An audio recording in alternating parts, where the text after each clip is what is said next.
ఇక్కడ చాలా మంది పెద్దలు ఉన్నారు. ఈ పెద్దలందరూ దయచేసి మన గరిషకుర్తి గ్రామాన్ని మొట్టమొదటి గ్రామంగా మనము ప్రకటించుకోవాలి.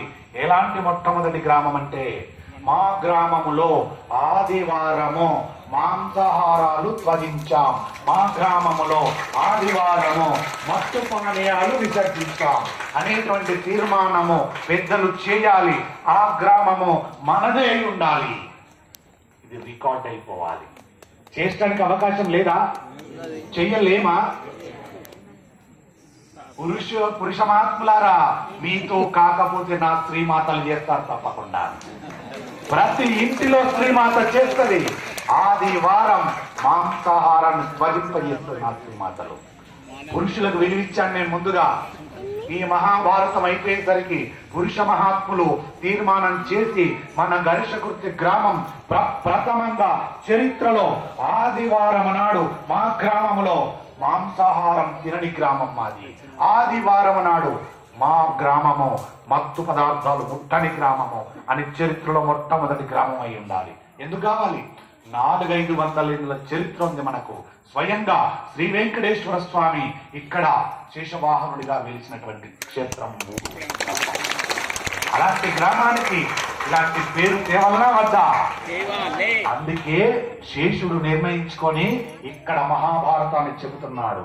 కలియుగ ప్రత్యక్ష దైవమైన వెంకటేశ్వర స్వామి నిర్ణయించుకొని ఇక్కడ మహాభారతాన్ని పలికిస్తున్నాడు.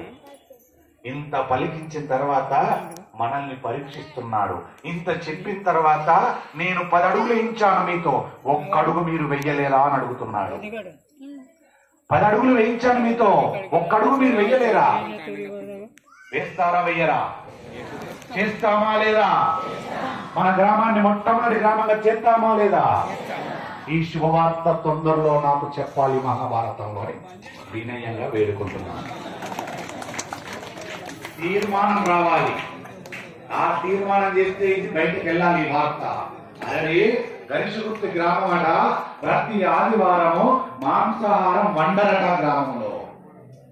అంటే ఒక్కొక్కసారి అనిపించాలి, నేను మీ ఊరికి అతిథిని వచ్చినాడు నేను అనుకోవాలి ఆదివారం పోతురా వాళ్ళ ఊరికి అనుకోవాలి. రావడం పని చేయాలి. సోమవారం మీ తర్వాత మీ ఇష్టం లేదా? ఆదివారం అతిథి రాకుండా రావాలి. ఇప్పుడు ఏం నడుస్తుంది మనకు? ఆదివారమే అతిథి వస్తున్నాడు. ఆదివారం అతిథి రాకుండా చూసుకోవాలి. దయచేసి ఆ తీర్మానాన్ని చేద్దాం. పరమేశ్వరుడు మనతోటి 10 అడుగులు వేయించాడు, మనం 1 అడుగు వేద్దాం. ఇది మహాభారతం అయిపోయే లోపల మనం తీర్మానం చేసుకోవాలని మీ అందరిని సవినయంగా ప్రార్థిస్తున్నాను. ఇంత అద్భుతమైనటువంటి విషయాన్ని చెప్పిన చోట ఈరోజు ప్రవచనాన్ని మనము ఆపు చేసుకుందాం. ఆపు చేసుకొని రేపటి రోజున ఇంకా ధర్మ సూక్ష్మాలు చాలా ఉన్నాయి, రేపు వివరిస్తారు. రేపు తప్పకుండా 6 గంటలకు వచ్చి మిగతా ధర్మ సూక్ష్మాన్ని తెలుసుకుందాం. ద్రౌపది ఎందుకు 5 రద్దు అయింది, ఏ కారణంగా అయింది, దాంట్లో ఉన్న ధర్మ సూక్ష్మాలు ఏంటి అనేది సవివరంగా వివరిస్తారు.